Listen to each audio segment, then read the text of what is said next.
Assalamualaikum warahmatullahi wabarakatuh.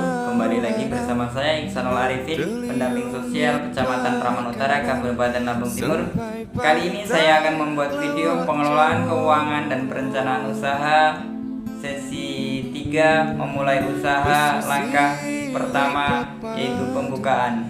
Selamat menyaksikan.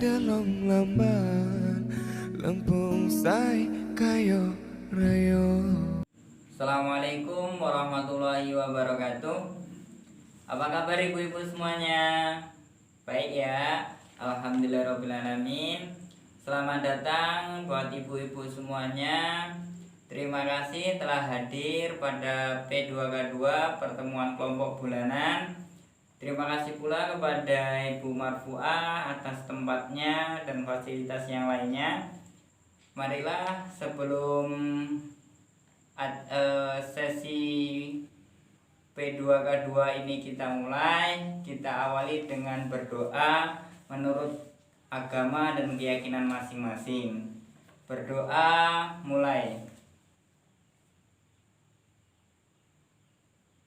Selesai.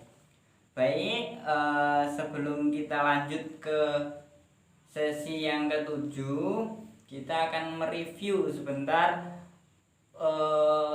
pertemuan bulan lalu ya Bu, tentang cermat, meminjam, dan menabung. Di sesi lalu apa yang Ibu ingat dari materi itu? Siapa yang ingin berpendapat? Baik, silahkan Ibu. Bu siapa? Bu Siti ya? Ya, silahkan. Ya, terima kasih. Ada yang lagi yang mau menambahi? Ibu Ani? Ya, silahkan. Ya, terima kasih. Sedikit mengulas yang kemarin ya Bu, bahwasanya kita harus merencanakan hutang dengan hati-hati. Kita juga harus memilih tempat meminjam. Baik, memperhitungkan tempat meminjam. Terus kemudian di samping itu kita harus rajin menabung secara rutin. Terus selanjutnya memilih cara dan tempat menabung yang baik. Baik. Terus tugas bulan lalu sudah dikerjakan Bu? Coba lihat. Sini ya. Baik, kita ulas ya Bu bersama-sama tugas bulan lalu. Saya bacakan kembali soalnya, yuk. Ibu Yanti mau memulai usaha jualan pisang goreng. Ia perlu modal Rp200.000 tapi tidak punya tabungan. Ia memutuskan untuk meminjam jika usahanya sudah jalan. Ia akan mengembalikan pinjaman tersebut dari hasil penjualan setiap hari. Jika pisang gorengnya laku, diperkirakan ia bisa dapat untung bersih Rp20.000 per hari. Terus soal yang pertama, apakah Ibu Yanti perlu meminjam uang? Jawabannya yang mana Bu? Yang B ya Bu ya. Ya, modal usaha adalah kegiatan produktif yang bisa menghasilkan uang kembali. Terus yang nomor 2, siapa yang ingin menjawab? Apakah ada cara lain yang bisa dilakukan Ibu Yanti sebelum berutang? Oh ya, yang C ya Bu ya. Ibu Yanti bisa pakai uang sekolah anaknya terlebih dahulu. Jadi apabila masih ada cara lain sebelum berhutang, maka gunakanlah cara yang lain. Terus nomor 3 isinya apa? Yang A. Baik. Terus yang 4? Yang C ya Bu ya. Terus yang kelima, kemanakah Ibu Yanti sebaiknya meminjam? Ya. Oke, baik. Pilihlah tempat meminjam dengan total pengembalian kecil. Terus soal yang kedua, carilah pasangan yang tepat untuk kalimat pada bagian bisakah menabung dengan bagian kapan menabung. Tuliskan huruf yang menjadi pasangan masing-masing nomor. Nomor 1 ya Bu, yang cocoknya yang gimana ini? Ibu Rina bekerja sebagai tukang sayur keliling. Penghasilannya setiap hari hanya cukup untuk membeli bahan-bahan makanan untuk keluarganya dan memberikan jajan kepada anaknya. Menabungnya yang mana? Yang cocok? Yang B ya Bu ya. Sedikit demi sedikit namun rutin setiap hari. Terus yang kedua, nomor 2. Ibu Olivia bekerja sebagai pengrajin yang dibayarnya tiap mingguan. Maka jawabannya yang A, menabung seminggu sekali setelah keuntungan dibayarkan. Baik Bu. Coba yang nomor 3. Yang nomor 3 Ibu Susi, silakan. Ada yang mana Bu? Ini kan bekerja sebagai nelayan. Kadang bagus penghasilannya, kadang tidak. Yang mana? Ya, yang D, menabung dengan jumlah besar pada saat pendapatannya cukup. Jadi ketika pendapatannya cukup banyak dia menabung. Dan yang keempat, karena ini kerja di pabrik, gajinya bulanan, maka yang cocok dengan adalah nomor 3 yang C ya Bu ya, menabung 1 bulan sekali setelah mendapat gaji. Baik, terima kasih. Selanjutnya itu tadi ulasan dari tugas saya yang bulan lalu.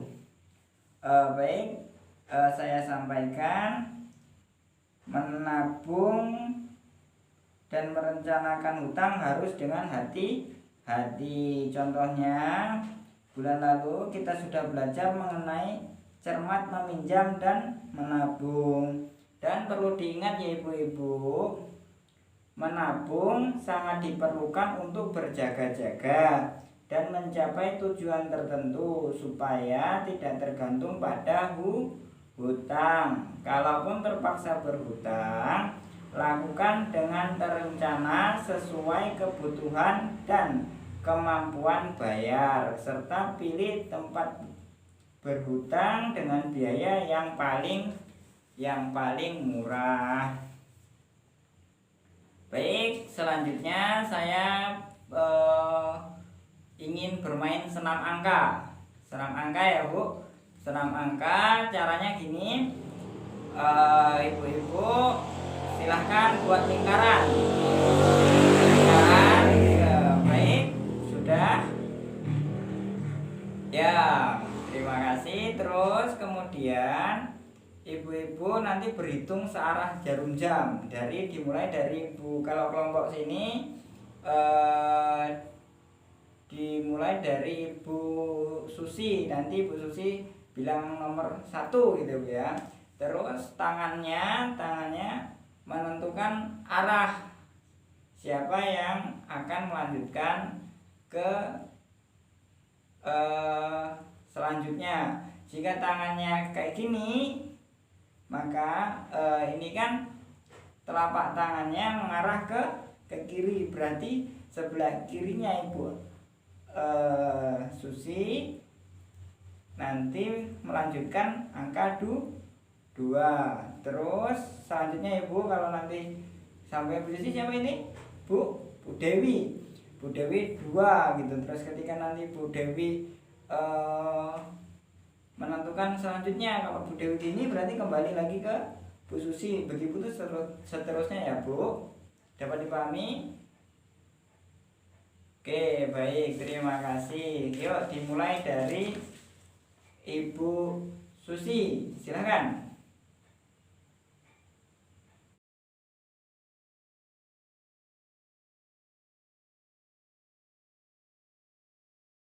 Baik, oke, beri tepuk tangan untuk kita semuanya. Baik, setelah kita tadi bermain-main, selanjutnya saya akan bagi menjadi 4 kelompok ya Bu. 4 kelompok, bagi yang mohon maaf yang sudah sepuh-sepuh, yang lansia silakan bergabung dengan dibagi yang merata ya Bu ke dalam 4 kelompok itu. Gabung dengan yang agak muda-muda yang masih melihat ya, membacanya masih jelas gitu ya Bu, silakan dibagi yang merata ya Bu, jadi 4 kelompok, silakan. Nah setelah itu, setelah dibagi menjadi 4 kelompok, ambil kertas dan spidolnya di samping itu di bawah Ibu Dewi, silakan dibagikan Bu Dewi, kertas sama spidolnya. Oke, terima kasih. Sesi sekarang kita, kalau bulan lalu kita belajar tentang pentingnya menabung dan agar tidak tergantung pada hutang, maka hari ini kita akan belajar merencanakan usaha untuk meningkatkan pendapatan. Usaha bisa dilakukan oleh ibu-ibu atau anggota keluarga lainnya. Saya membawa punya poster, silakan lihat posternya ya Bu ya, di samping sini. Poster tentang ayo bangun usaha yang langgeng untuk menambah pendapatan. Baik, itu ada poin yang pertama, cari, kembangkan, dan pertimbangkan kelayakan ide usaha. Kemudian susun rencana usaha dengan matang. Yang ketiga yaitu pantau kondisi keuangan usaha secara rutin. Itu sebelumnya saya punya yel-yel, kita yel-yel dulu. Kalau bulan lalu yel-yelnya gimana Bu? Kalau saya bilang uang tidak cukup, jawabannya gimana? Ya diatur dong gitu ya. Kalau sekarang di pertemuan ini kita rubah Bu ya, kita rubah. Kalau saya bilang uang tidak cukup, buka usaha yuk gitu ya jawabannya. Yo, oke, dapat dimengerti ya Bu? Oke, uang tidak cukup, buka usaha yuk. Oke, terima kasih, tepuk tangan untuk kita semuanya. Api lagi cengkeni terlambung beruntayan, tandani kemakmuran Lampung sang bumi. Demikianlah tadi video dari saya, modul 2 pengelolaan keuangan dan perencanaan usaha, sesi 3 memulai usaha, langkah pertama. Terima kasih.